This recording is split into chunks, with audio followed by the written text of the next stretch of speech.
ellos se reúnen en un aposento alto. Por eso es que hablaban de aposento aquí hoy. Y Dios mío, me están quitando el mensaje. Pero esto no es casualidad. Yo no estoy hablando por casualidad. Yo me preparé y preparé como 3 sermones. Y anoche en oración el Señor me inquieta, tienes que hablar sobre esto. Porque esta es una iglesia que va fluyendo. Una iglesia que va creciendo. Una iglesia que se está preparando. Una iglesia que se está capacitando. Una iglesia que estoy yo a la expectativa, viendo todos los movimientos de lo que está haciendo. Porque algo grande le espera. Aleluya. Tienen que ser dotados y capacitados con sus poderes. Por eso es que la Biblia dice en el libro de los Hechos capítulo 2 que estaban todos unánimes en el aposento alto. Allí los discípulos dicen en el capítulo 1 verso 9 al 11 que cuando Cristo ascendía hacia los cielos estaba en el monte de los Olivos y allí mientras hablaba con ellos de momento comienza a ascender al cielo y los discípulos absortos mirando hacia arriba le dicen, yo me imagino, le dicen unos varones que se juntaron al lado de ellos, varones galileos, ¿por qué estáis mirando hacia arriba? Este mismo Jesús que de vosotros ha sido tomado, así mismo como le habéis visto ir al cielo, así mismo volverá. Imagínense, aleluya. Cuando esa presencia asciende, más real fue la vivencia de la presencia del Señor sobre sus vidas, porque inmediatamente después de elegir a Matías como el sucesor de Judas, se van al aposento alto allí a esperar la promesa del Padre, que el Espíritu Santo vendría sobre ellos. Y dice la Escritura que de momento un viento recio comenzó a soplar, a inundar aquella casa. Y aquella gente que estaban allí, que eran galileos,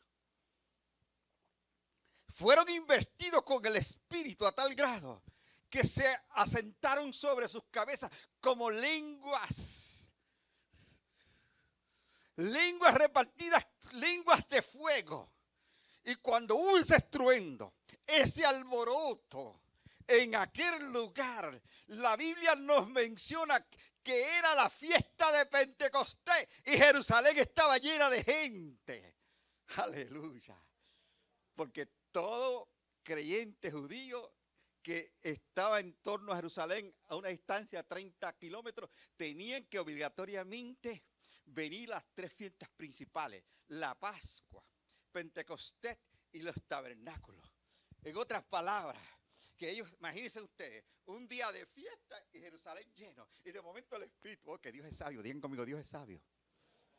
Siempre opera en el momento más oportuno, en el momento inesperado, en el momento más propicio.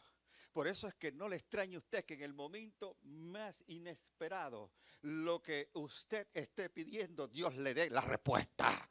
Aleluya. Porque ese es Dios. Por eso le dijo a los discípulos, no os toca a vosotros saber las horas o las fechas, los sazones o los tiempos.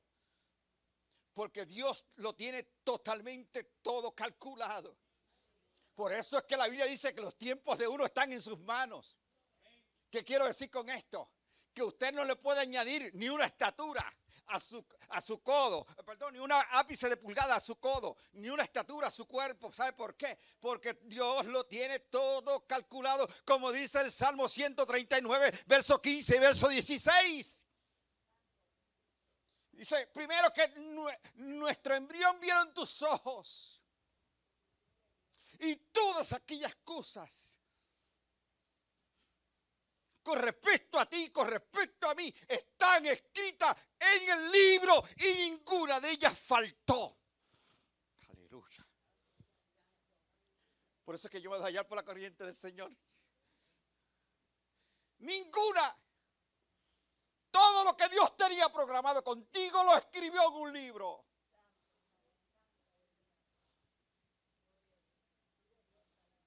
Todo lo que escribió con respecto a mí. Cuando Dios me llamó, yo no sabía ni predicar. Yo nunca había predicado. Yo nunca había enseñado. Y Dios dijo, pero ¿por qué escogen a este muchacho que no sabe hacer nada? ¿Por qué te escogió a ti? ¿Por qué te llamó a ti y no llamó al otro? ¿Por qué te escogió a ti para que estuvieras en este lugar en este día? Porque Él sabe que los propósitos con respecto a tu vida tenían fiel cumplimiento. Y te llamó, te rescató, te levantó, te restauró y te puso en este lugar, no para que estuvieras sentado en esta banca, con algo mayor.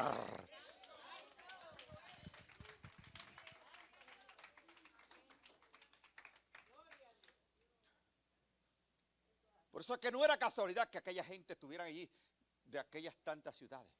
Y de momento comenzaron a hablar en otras, digan conmigo, glosolalias. Lenguas, digan conmigo, lenguas. Y aquellos se sumaron, vamos a ver qué está estruendo. Es que cuando el Espíritu llega, las cosas no pueden ser igual. Cuando el Espíritu llega a la familia, tu hogar no puede ser el mismo. Tu vida no puede ser la misma. La iglesia no puede ser la misma. Aleluya. Yo me acuerdo que leí un libro que lo escribió un hombre llamado Mel Tari en el 1965. Hubo un avivamiento grande en Indonesia. ¿Y sabe qué? Era tanto la presencia de Dios en esa iglesia que comenzó sobre el templo a ver como llamas de fuego. Y tuvieron que llamar a los bomberos. Aleluya. Búsquense en el libro, el escritor llamado Mel Tari. Mel Tari. Y eran como lenguas de fuego sobre el templo.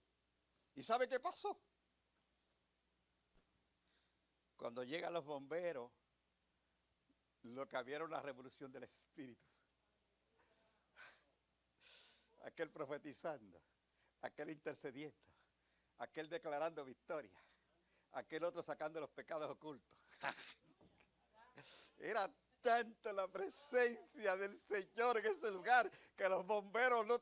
¿Qué fuego iban a apagar? ¿Quién apagará el fuego de Dios? ¿Quién lo apagará? Aunque cuando Dios llega, las cosas comienzan a transformarse. Hay vivencias, hay realidades, hay pureza. La santidad y el temor de Jehová comienza a embargar las vidas. Y abasemos con Malaya. Y dice la Biblia, comenzaron a asomarse. ¿Qué es lo que hay aquí? Pero aquí le está hablando, yo soy de Creta. No son estos los que están aquí, Galileo. ¿Cómo están hablando el idioma de nosotros y declarando las verdades del Señor? ¿Qué es lo que está pasando aquí? Les oímos hablar en el idioma nuestro. Aleluya. Es que el Espíritu Santo obra así. Por eso 1 Corintios 13 dice, si yo hablase lenguas angélicas y humanas. Hay lenguas angélicas y humanas. Hay idiomas. Déjeme decirle, el 99% pastor de mis oraciones son en lengua. ¿Sabe por qué? Porque 1 Corintios 14, me da 7 razones por las cuales yo debo hablar en lengua. Una de ellas es porque hablo misterio. Segundo, hablo a Dios. Número 3, mi espíritu se edifica. Y si mi espíritu se edifica, yo hablo en lengua. Aleluya. Aleluya. Oh, por eso que yo mis oraciones en la madrugada, lengua. A veces yo no sé si despierta a mi esposa, pero a veces está hablando lengua dura.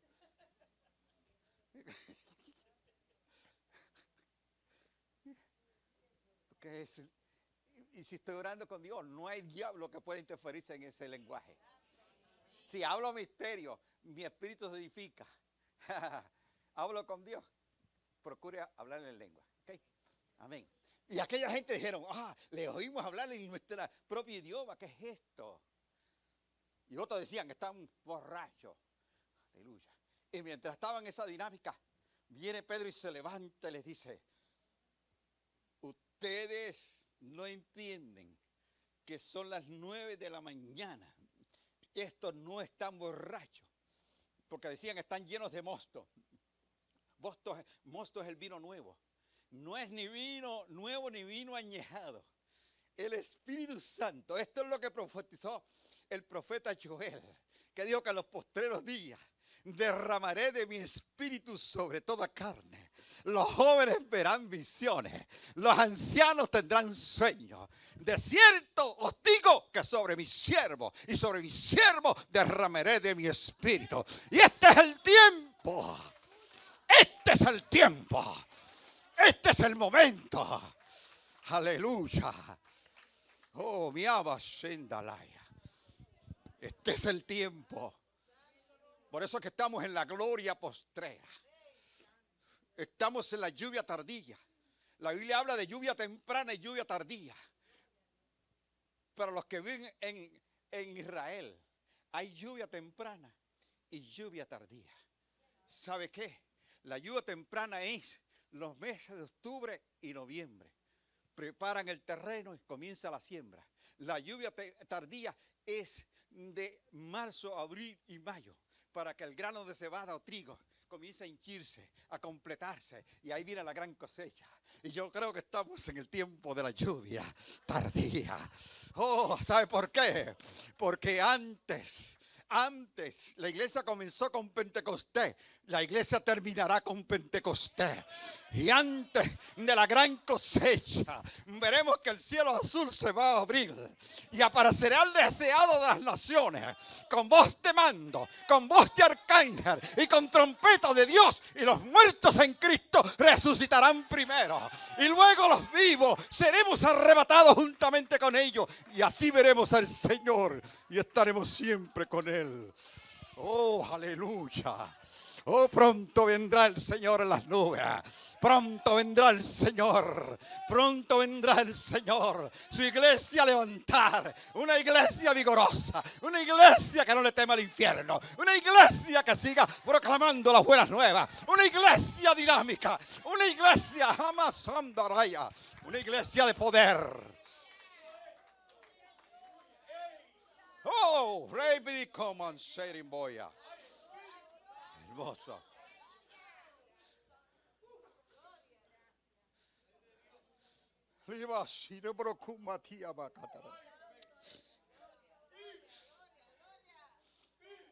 Yo no quiero otra cosa. No podemos desear otra cosa, sino su presencia, su gracia. Porque no es cuestión de una cosa ni la otra. Es cuestión de que cuando Él venga podamos oír su voz y decir: heme aquí, Señor.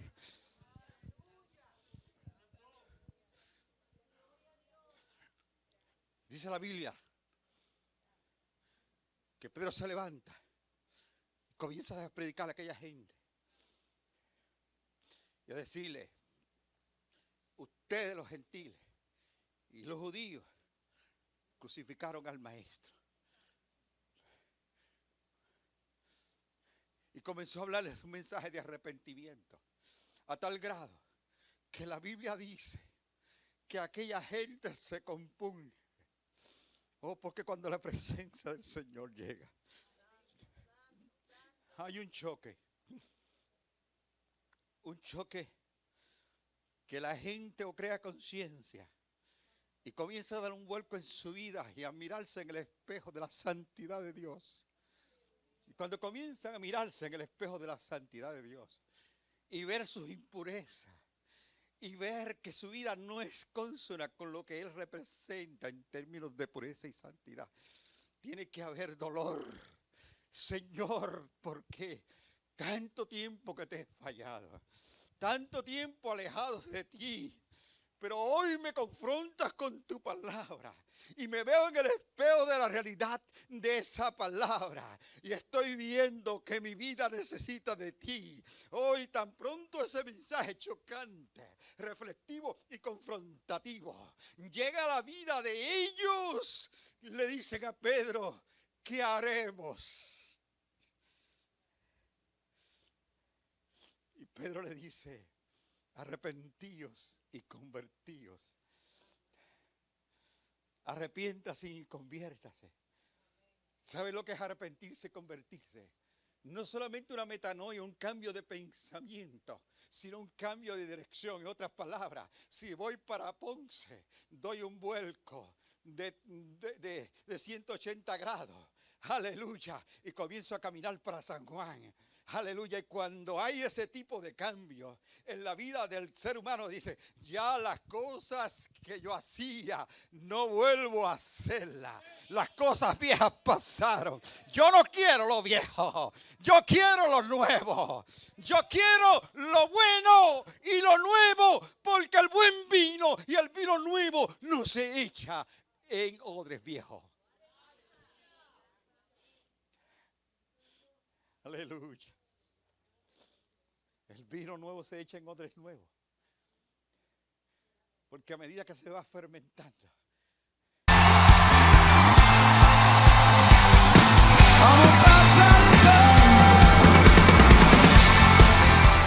esa investida, pero solamente un corazón transformado, lleno de Dios, lleno de su presencia, comienza a venir su gracia, comienza a manifestarse su amor.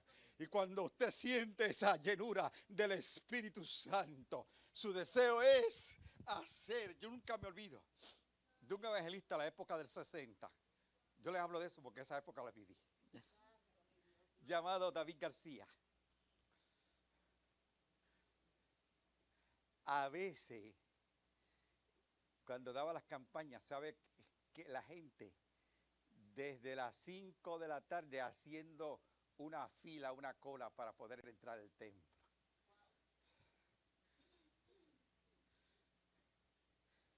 Cuando yo me criaba en la época de 50 y 60 en el barrio Lija de las Piedras, no habían guagua, nadie iba a buscar a los hermanos. Yo estaba en el barrio Lija y la gente llegaba del barrio Boquerón, del barrio Peñapobre, desde las 5 de la tarde caminando para el templo. Cuando el gozo del Señor está y su presencia, no hay limitaciones para ir a adorar a Dios. No hay limitaciones para ir a adorar a Dios. Comenzamos a exclamar, yo me alegré con los que me decían, a la casa del Señor iremos, porque es mejor un día en tus atrios que 1000 fuera de ellos.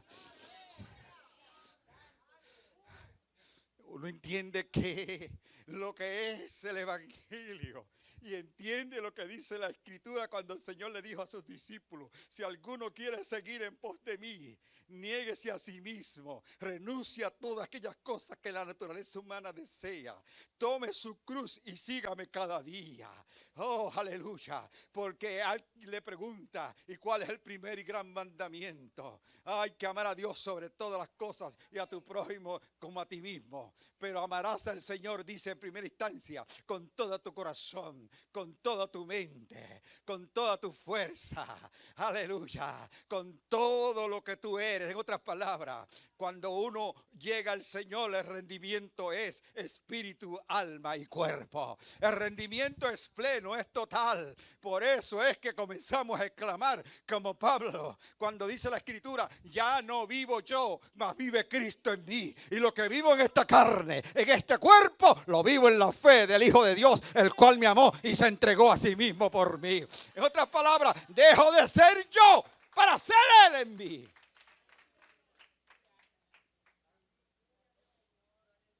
Por eso cuando Dios le dice a Adán, ¿dónde tú estás? Y Adán estaba en el huerto. Pero cuando la comunión se rompe, aleluya, aunque estemos cerca, a veces está una distancia larga. Pero aquí hay gente en esta hora. Aquí hay personas en esta hora. Aquí hay un pueblo en esta hora que el Señor les pregunta: ¿dónde tú estás? Y yo voy a decir: estoy aquí. Y ciertamente están aquí porque están en su presencia, están en su gracia, están en su aposento, están delante de Él. Aleluya al Señor. Nunca me olvido. Una vez Josafat, el rey de Israel, se unió con otros reyes, rey de Israel, para ir a pelear contra el enemigo. Y estando en el desierto le faltó el agua. Y esa gente comenzó a desesperarse. Hasta que Josafat le pregunta, era un rey que buscaba a Dios: ¿habrá algún profeta del Señor en estos sitios donde podamos consultar a Jehová? Y le dicen: por aquí está Eliseo. Pues vamos allá, porque tiene que haber palabra de Jehová. Y van donde él, el rey de Israel, y Eliseo dice: ¿por qué vienes a mí? No consulta a los dioses de tu padre. Si no fuera por el rostro de Josafat, no habría ninguna palabra. En otras palabras, lo que quiero decirte, cuando una persona está en relación con Dios, aleluya, el respeto de esa persona delante de los hombres, y Dios, el respeto que tiene con una persona que es digna delante de Él, aleluya, honra a ese pueblo que no merecían porque estaban en desobediencia, pero por causa del justo, como el Señor le dice a Abraham, cuando consulta a Jehová: si hubieran 40 justos, ¿destruirás al justo con el impío? No lo haré por causa de esos 40. Si hubieran 30, no lo haré por causa de esos 30, cuando iba a destruir a Sodoma y a Gomorra. Si hubieran 20, no lo haré por esos 20. Si hubieran 10, lee la historia en Génesis 18, Génesis 19. Si hubieran 10, por causa de esos 10, no voy a destruir a ese pueblo. ¿Sabe lo que es un justo delante de Él? Y hoy aquí hay más de 10 justos. Hoy aquí hay más de 20 justos. Hoy aquí hay más de 30 justos. Imagínense ustedes si la Shekinah de Jehová no se va a encender en este lugar. Imagínense.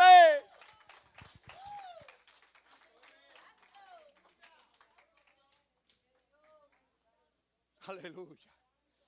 Por eso es, amados hermanos, que cuando el pueblo se arrepiente, la Biblia nos menciona que como 3,000 se convierten. ¿Qué clase de conversión? Habría que alquilar el Parque Solo Morales.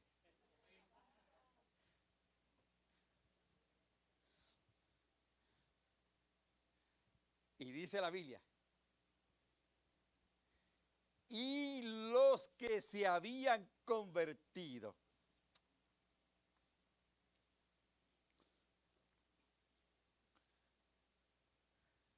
perseveraban o se dedicaban, y a esto que voy, con esto termino. Primero, se dedicaban a oír y a aprender de la doctrina o de las enseñanzas de los apóstoles. En otras palabras, que cuando el Espíritu Santo llega, la inquietud del pueblo es estar ávidos de aprender lo que dice la palabra. Por eso es que me gozo que aquí los jueves hay enseñanza. Cuando tú estás lleno del Espíritu, ¿cuál es tu deseo? Tu deseo es aprender de lo que Dios tiene en su palabra. Así que tenemos que ser ávidos, anhelantes, con deseo, con entusiasmo de aprender de las Escrituras. ¿Cuál es la doctrina o las enseñanzas de los apóstoles? Dos áreas principales: la doctrina que dice 1 Corintios capítulo 15, el mensaje de la cruz. Que Cristo vino al mundo, murió por los pecadores en una cruz del Calvario, fue sepultado, pero el tercer día resucitó. El mensaje de la cruz es lo primero. Segundo, una iglesia que esté dedicada al discipulado, como lo está esta iglesia. Una iglesia que sea anhelante en el evangelismo. Porque ¿cómo irán si no hay quien les predique? Por eso yo me gozo que están en actividades en todos lados. Y dos formas, evangelización, discipulado, pero también el evangelio es un evangelio social. Por eso cuando veo juguetes, comida, ese es el evangelio social. Tuve hambre y me diste de comer. Tuve sed y me diste de beber. Así que ávidos en la enseñanza, en la doctrina. Doctrinas son las enseñanzas correctas de las Escrituras, de la palabra de Dios. Por eso dice Colosenses 3:16, que la palabra de Dios more ¿qué? Abundantemente en vuestros corazones. Y la Biblia dice que de la abundancia del corazón ¿qué? Habla la boca. Si lo que hay en mí es palabra, cuando el diablo venga a retarte, tú le vas a decir como Cristo en Mateo 4 y Lucas 4, escrito está Satanás, escrito está Satanás, escrito está Satanás. Tienes la palabra, digan conmigo, la palabra me llena, me capacita, me direcciona y me da fuerza para repeler los ataques del infierno. ¿Con qué limpiará el joven su palabra? Con guardar su palabra. ¿Qué dice el Salmo 1? Bienaventurado el varón que no anduvo en consejo de malos, ni estuvo en camino de pecadores, ni en silla de escarnecedores se ha sentado, sino que en la ley de Jehová está su delicia, y en su ley medita de día y de noche. Digan conmigo, ¿es de día? Y es de noche. Deuteronomio capítulo 6. En las puertas ponían, Jehová mi pastor, nada me faltará. Estoy aquí haciendo alusión. Cristo es mi lámpara. Y cuando entraban al baño, un texto bíblico. Cuando entraban allá a la sala, un texto bíblico. En todos lados, palabra de Dios. Déjeme decirle, los niños ortodoxos judíos a los 5 años se saben el Salmo 119. ¿Tú sabes cuántos versos tiene? 176. A los 5 años se saben el Salmo 119. Y yo me acuerdo de mi papá, que yo tenía 3 años, me decía, repite conmigo. Maese, un sábado que mi papá levantara a las 8 de la mañana a un muchacho que le gustaba dormir hasta las 10 a las 11 de la mañana. ¿Ah? Pero él nos levantaba y él era jefe. Siéntense ahí. Repitan conmigo. Repitan conmigo. Repitan conmigo. Y yo tenía un mal humor. Tú sabes levantar a un muchacho a las 8 de la mañana un sábado. Y de 3 y 4 añitos. Pero a las 10 de la mañana, todos estábamos llorando. Se había acabado el lamento. Porque luego decía, ahora que repitieron eso, dígamelo de memoria. Por eso es que no le extrañen que de los 3 años tengo textos aquí.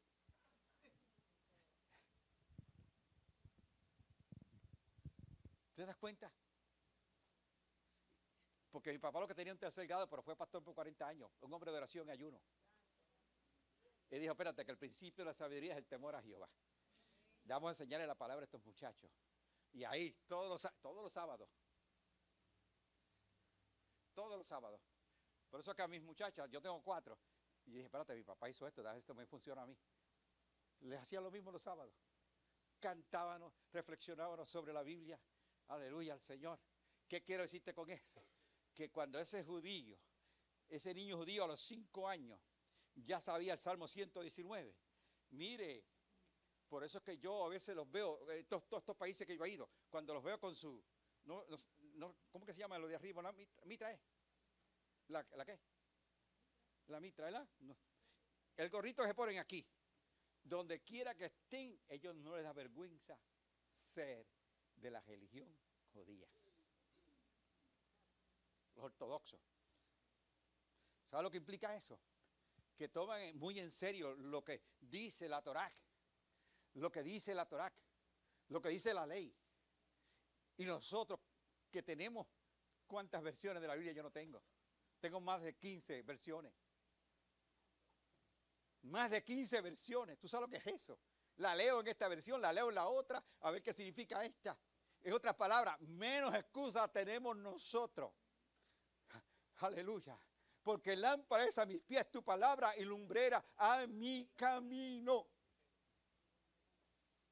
Por eso es que la palabra, digan conmigo, la palabra que se está aprendiendo aquí, sigamos escuchándola, porque la vamos a aplicar a nuestra vida y a nuestro diario vivir.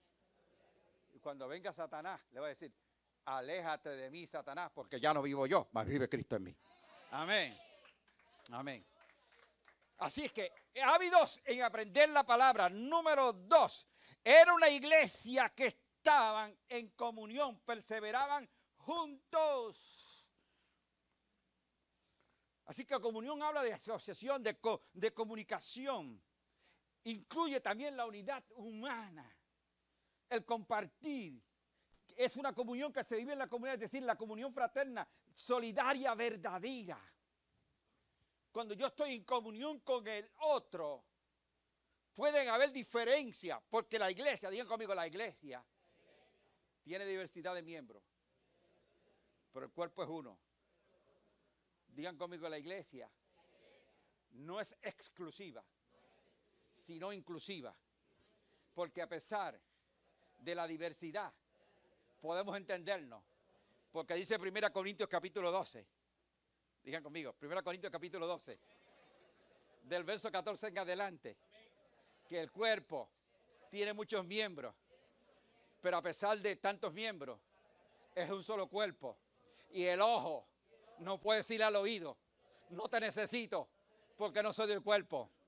La mano no puede decir al pie, no te necesito, porque no soy del cuerpo.